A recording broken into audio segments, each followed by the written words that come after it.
छत्तीसगढ़ की 11 लोकसभा सीटों पर कुल 3 चरणों में मतदान होना है।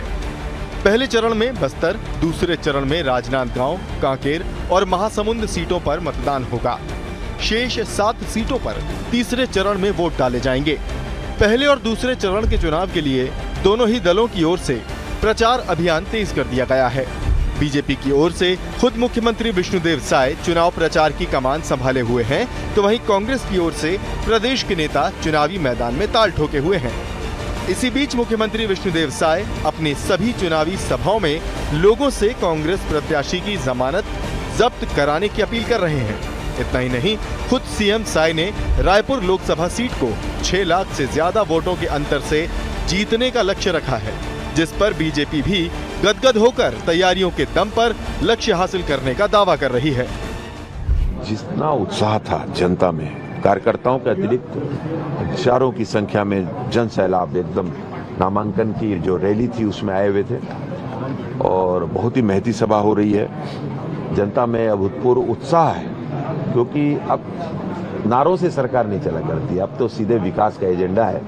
और मोदी जी से ज़्यादा गारंटी किसकी हो सकती है विकास के मामले, और उसी तर्ज पर उन्हीं के मूल मंत्र पर सबका साथ, सबका विकास, सबका प्रयास, सबका विश्वास को लेकर आदरणीय मुख्यमंत्री जी ने भी जिस तरीके से और 90 दिन में ही जिस तरीके से विकास के कामों को या अपनी घोषणाओं को पूरा करने का काम किया तत्परता से, जनता डबल इंजन की सरकार, उसका महत्व अब समझ रही है और बहुत ही विश्वास है। जनता जनार्दन का भी अभूतपूर्व उत्साह देखकर मैं भी उन्हें धन्यवाद कहता हूं कि ऐसा ही प्रेम, ऐसा ही विश्वास उनका भारतीय जनता पार्टी।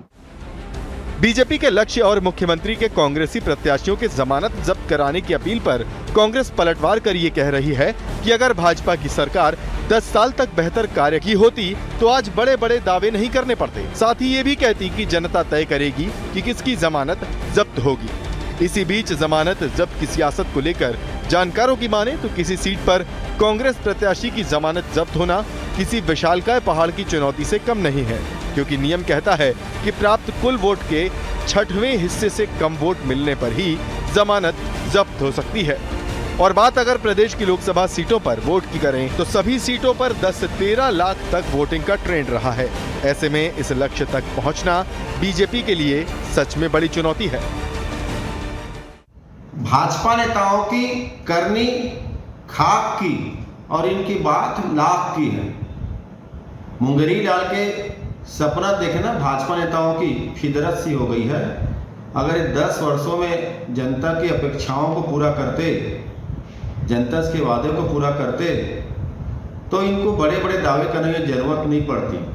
हवा में मुड़ रहे, जनता ही तय करेगी किसकी जमानत जब्त होगी और वो वक्त बताएगा। और प्रदेश के 11 लोकसभा सीटों में भाजपा की हालत पतली है और कांग्रेस के प्रत्याशी के प्रति जनता का रुझान दिख रहा है और केंद्र में भी विदाई भाजपा की इस बार तय हो चुकी है।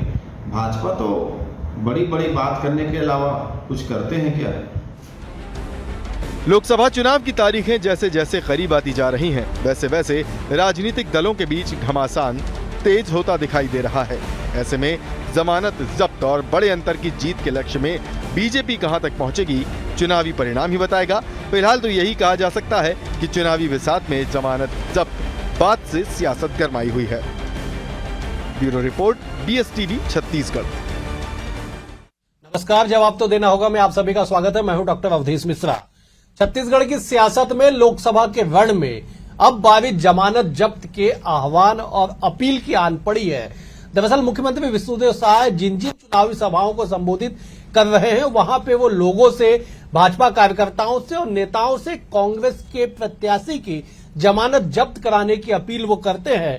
और इतना ही नहीं, बीजेपी ने यह तय किया है कि प्रदेश के सभी 11 लोकसभा सीटों पे 5 लाख से अधिक के वोटों के अंतर से चुनाव जीता जाएगा।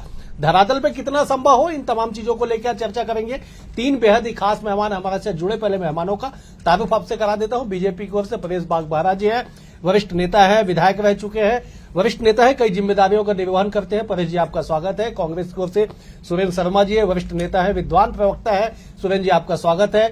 बतौर राजनीतिक विश्लेषक वरिष्ठ पत्रकार संजीव गुप्ता भी हमारे साथ है। अविभाजित मध्य प्रदेश हो या छत्तीसगढ़ हो, सूबे की सियासत पे इनकी पैनी नजर होती है।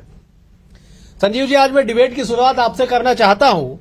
आप सियासत पे पैनी नजर रखते हैं, न केवल नजर रखते हैं बल्कि आंकड़ों की बाजीगरी और जादूगरी को बखूबी समझते हैं और दर्शकों को, अपने पाठकों को समझाते हैं। जरा ये बता दीजिए कि लोकसभा की सीटों पे कांग्रेस के प्रत्याशियों का जमानत जब्त होना क्या धरातल पे संभव दिखाई पड़ता है आंकड़ों के लिहाज से? क्योंकि नियम कहता है कि कुल प्राप्त वोट का 6वां हिस्सा कम से कम आपको मिलना चाहिए। अगर उससे कम मिला तब जाके आपकी जमानत जो है वो जब्त हो जाएगी। संजीव जी, कांग्रेस के प्रतिदावे और उससे फिर दावे के बाद प्रतिदावे, ये तो राजनीतिक दल आपस में करते रहते हैं। कोई भी राजनीतिक दल हो, उठ खड़ा हुआ कल ही जो नया राजनीतिक दल खड़ा होगा वो भी ऐसे दावे करेगा कि हम पुलिस देंगे। पार्टी के रूप में है और यहाँ सेंट्रल में, यहाँ राज्य में, दोनों में सरकारें हैं, तो स्वाभाविक सी बात है उनके दावे बढ़े रहेंगे और भी। लेकिन कांग्रेस पार्टी के जमानत जब्त हो जाएगी बीजेपी की जीत में, तो ऐसा तो मुझे अभी तो फिलहाल संभव नहीं लग रहा है। पर चुनाव है, देखिए क्या क्या होता है। चुनाव में बहुत कुछ हो सकता है। पर देखिए, हाँ, जमानत उन लोगों के जब्त होते हैं जो छोटे राजनीतिक दल हैं, जैसे आम आदमी पार्टी का लड़े थे तो इस तरह की चीजें होती हैं। लेकिन अभी तक मुझे नहीं लगता कि बीजेपी की चुनाव का कोई व्यक्ति जीतता है और कांग्रेस की जो लोग हैं या फिर उनके जो उम्मीदवार हैं उनकी जमानत जब्त हो जाएगी। ये दावे हैं और वो जो दावा करते हैं नेता, वो भी भली भांति जानते हैं। अच्छा, राजनीति में दावे जो है बड़े बिल्कुल राजनीतिक दावों के तहत जोड़ के, बिल्कुल संजीव जी, मैं लौटूंगा। मैं जब एक बार सुरेंद्र जी का रुख कर लेता हूं। सुरेंद्र जी, हर सीटों को 5 लाख के अंतर से जीतना बीजेपी ने लक्ष्य तय किया है। पिछले चुनाव के आंकड़ों पे भी अगर एक बार नजर डाल दी जाए तो कांकेर सीट में जीत हार के अंतर में महज 6000 वोटों का अंतर था। ऐसे में जमानत जब्त हो जाना और 5 लाख के बड़े अंतर से जीतना, क्या आपको लगता है कि केवल राजनीति है या धरातल पे इसके लिए कुछ किया जा रहा होगा? सुरेंद्र जी। अवधेश जी, इस दावे में इतनी सच्चाई है जितनी सच्चाई 15 लाख रुपया हर आदमी के खाते में आने की बात थी।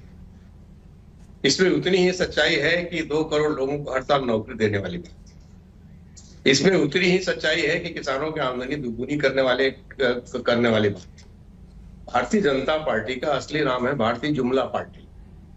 पिछले दफा माननीय अमित शाह जी ने 65 का नारा दिया था, 65+ का नारा दिया था, और उसके बाद फिर बंगाल में इन्होंने 200+ का नारा दिया था।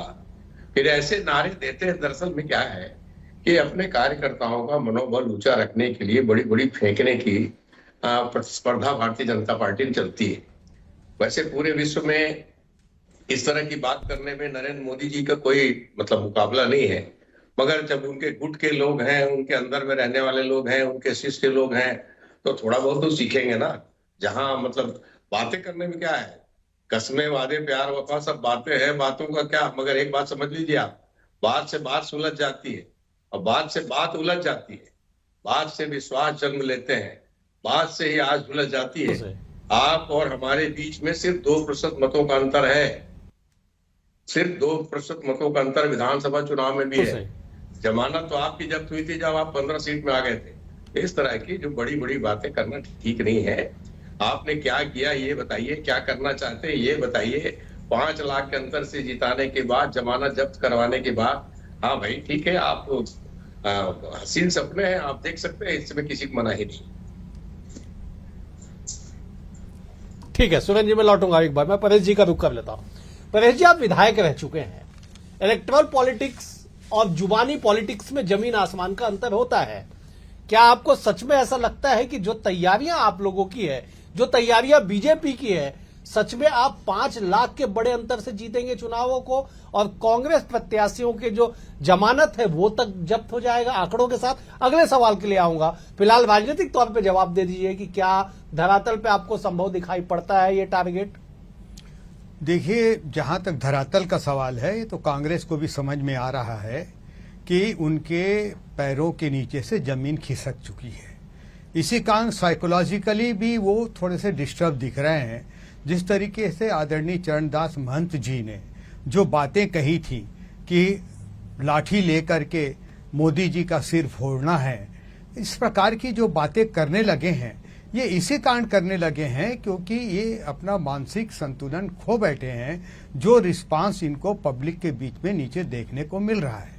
पिछले 10 साल में मोदी जी ने जिस प्रकार से पूरे देश की सेवा की है, पूरे विश्व में भारत का नाम ऊंचा किया है, और जिस प्रकार से इंफ्रास्ट्रक्चर का डेवलपमेंट हुआ है, डिजिटल इंफ्रास्ट्रक्चर का डेवलपमेंट हुआ है, चाहे वो छोटे से छोटे गरीब आदमी के मकान बनाने की बात हो, चाहे वहां पर शौचालय निर्माण जिसको इज्जत घर बोलते हैं, चाहे वहां पर गैस का चूल्हा बनाने की बात हो, चाहे नल से जल पहुंचाने की बात हो, ये सारी बातें 80 करोड़ लोगों को मुफ्त राशन देने की बात हो, इस प्रकार से सारी चीजों को उन्होंने किया है। 500 साल से जो रामलला एक टेंट में बैठे हुए थे, वो वहां उस एक भव्य मंदिर में उनको निर्माण करके वहां पर स्थापित किया और प्राण प्रतिष्ठा किया। और आज इसी कारण से आप देख रहे हैं कांग्रेस में भगदड़ मची हुई है। आज उसके बड़े से बड़े नेता, प्रादेशिक स्तर के, जिला स्तर के सारे नेता छोड़ करके भाग रहे हैं। परेश जी, बहुत अच्छा आपने जवाब दिया,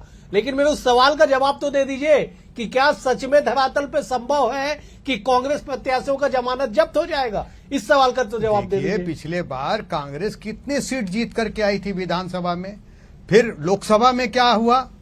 लोकसभा में आपने देखा कि विजय बघेल जी 3,91,000 वोट से जीते, सुनील सोनी जी 3,48,000 वोट से जीते, रेणुका सिंह जी 1,57,000 वोट से जीती, आपके चुन्नी लाल जी साहू जी 90,000 वोट से जीते। इतने अंतर से जीते, जबकि ये कहते हमने इतना सीट जीता।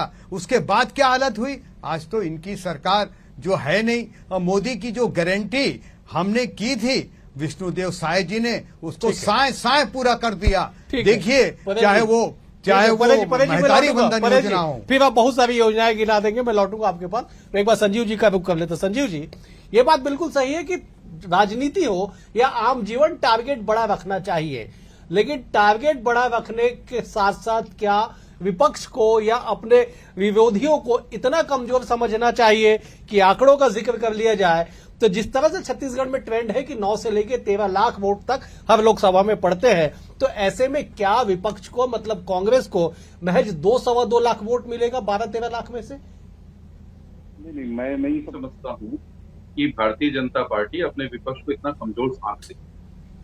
और मैं ये भी नहीं समझता हूँ कि कांग्रेस भारतीय जनता पार्टी को कमजोर आंक रही है। ऐसा बिल्कुल नहीं होता है। ये राजनीतिक दल के लोग हैं।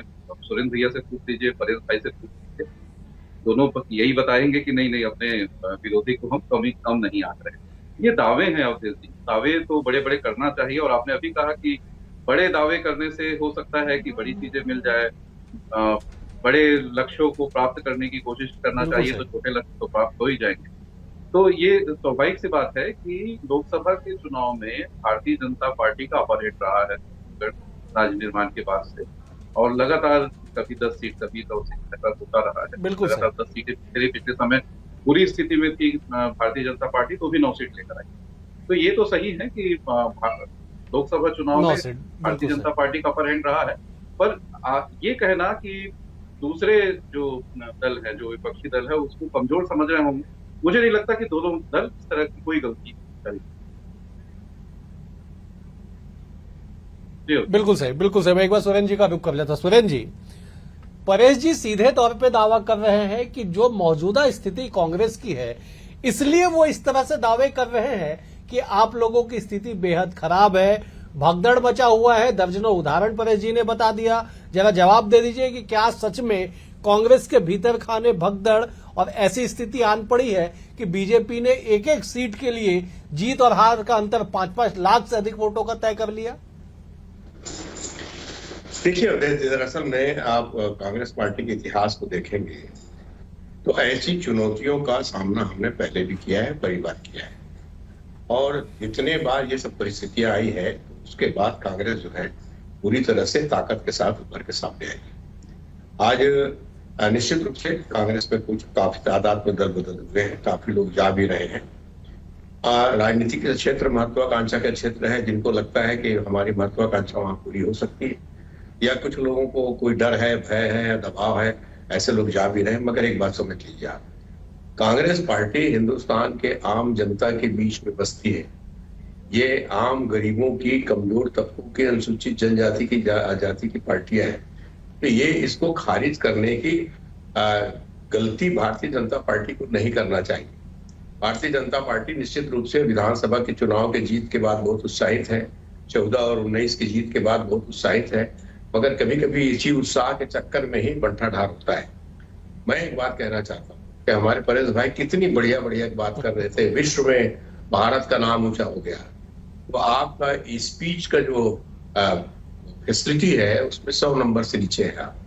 80 करोड़ लोगों को आप 5 किलो अनाज देते हैं, हंगर इंडेक्स में आप बहुत पीछे हैं। तो जो हैप्पी इंडेक्स है पूरे विश्व का, उसमें तो मजे की बात यह है कि भारत पाकिस्तान से, बांग्लादेश से पीछे है और हम विश्व के रूप बन रहे हैं। पूरे विश्व में हमारा नाम हो रहा है। मोदी जी ने भारत को ऐसे चमत्कार। ठीक है सुरेश जी, मैं जब परेश जी से एक बार जवाब ले लेता हूँ, वो हाथ उठाए हुए, फिर मैं सीधे आपके पास आऊंगा। जी सुरेश जी, एक बार मैं परेश जी से जवाब ले ले। परेश जी आप जवाब दे दीजिए। देखिए ऐसा है, 80 करोड़ लोगों को जो मुफ्त में राशन दिया जा रहा है, वो इस कारण दिया जा रहा है जैसे कि घर में अपन जल पहुंचाने की कोशिश कर रहे हैं, शौचालय का निर्माण किया है, सब गरीबों को छत दिया है। तो एक बेसिक इंफ्रास्ट्रक्चर एक हर परिवार में हो ताकि वो अपने आगे की जिंदगी को अच्छा कर सके, इस कारण से ये सब किया जा रहा है। 50, 55, 60 साल तक कांग्रेस यहां पर शासन की, लेकिन गरीबों के तरफ कभी उसने ध्यान नहीं दिया। चाहे ये महतारी वंदन योजना हो, जिसके माध्यम से 1000 रुपए महीना दिया जा रहा है, चाहे किसानों को 21 क्विंटल धान का 31 रुपए का एक मुश्त जो है उनको पैसा पेमेंट कर दिया गया। 18 लाख मकान जो गरीबों का कांग्रेस ने रोक के रखा था, उसका राज्यांश दे दिया। इसी कारण से जो कार्यकर्ताओं का मनोबल भारतीय जनता पार्टी का, और जिस प्रकार से मोदी जी ने जो परफॉर्मेंस दिया है, जो डिलीवरी किया है, क्योंकि आज की राजनीति खाली नारे से नहीं चलती है, बिल्कुल नारे से नहीं चलती। आप बोलते हैं गरीबों की पार्टी है, अनुसूचित जाति की पार्टी है, ये है। यूपी में आपकी क्या स्थिति है, कितने % वोट आप पाते हैं? बिहार में आपकी क्या स्थिति है? महाराष्ट्र में आप कहां पहुंच गए? पूरे देश में आपकी क्या स्थिति है? ठीक है, आप अपोजिशन लीडर तो बना नहीं पाया। परेश जी अब देखिए, सुरेन जी भी आपको साउथ का अगर उदाहरण देने लगे तो हम विषयांतर हो जाएंगे। साउथ में कांग्रेस कहां पर है? नहीं, मैं बीजेपी के पक्ष से बोल रहा हूं कि अगर सुरेन जी कांग्रेस की बात करें, आपके बीजेपी की बातों को लेकर साउथ में चले गए तो वहां पे फिर वो आपको भी फिर देखना पड़ेगा। मैं एक बार संजीव जी का रुख कर लेता। संजीव जी, क्या आपको लगता है कि लोकसभा के रण में आंकड़े सेट कर लेना, आंकड़ों के आसपास पहुंच जाना, 2018 के चुनाव का उदाहरण सबके सामने है कि बीजेपी ने 65+ का सेट किया आंकड़े, लेकिन 14 सीटों पे आई, 15 सीटों के साथ आई, माफी के साथ मैं कहता हूं 15 सीटों पे आई। लेकिन आंकड़े सेट करना क्या कार्यकर्ताओं के बीच में मनोबल को बूस्ट करने का एक तरीका माना जा सकता है? निश्चित तौर पर ये सही बात है कि देखिए, कोई भी राजनीतिक दल हो जब भी चुनाव में जाती है, या फिर कोई भी किसी और भी उनका जब कार्यक्रम होता है, तो जो कार्यकर्ता ही मेन, राजनीतिक दल का जो भी बैकबोन है वो कार्यकर्ता है।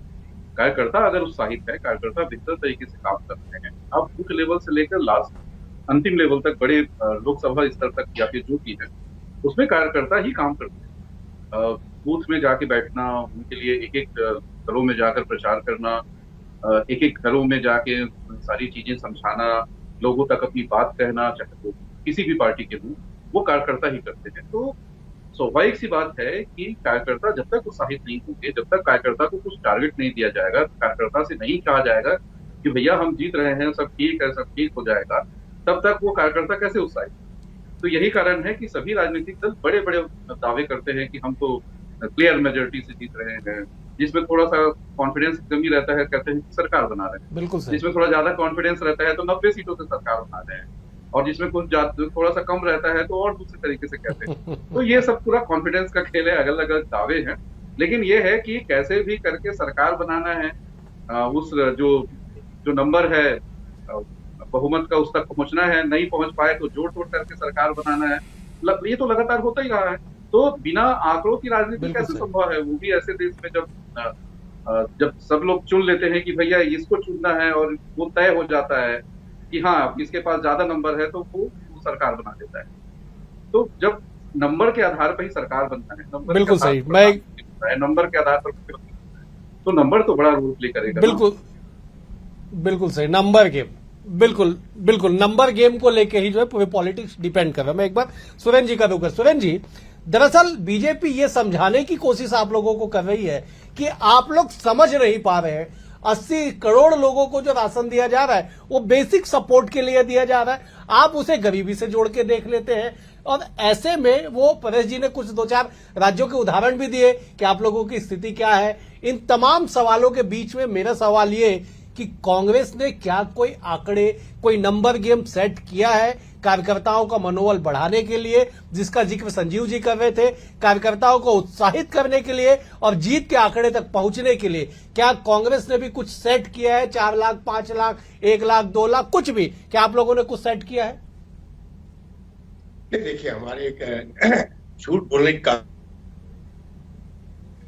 अपने कार्यकर्ताओं का मनोबल बढ़ाने के लिए हम जरूर कहते हैं कि बहुत प्रचंड मतों से हम हराएंगे भारतीय जनता पार्टी को, 11 की 11 सीटें जीतेंगे और हम तमाम जो महालक्ष्मी योजना है या किसानों के संबंध में एमएसपी को गारंटी के साथ देने की बात है, या पूर्व में जो सरकार ने काम किया है, जिस तरह से शराब के रेट बढ़ गए, जिस तरह से लगातार बिजली के दाम में वृद्धि हो रही है, रेत खनन में जस का तस हो रहा है, और हमको तो पता चला है कि वन विभाग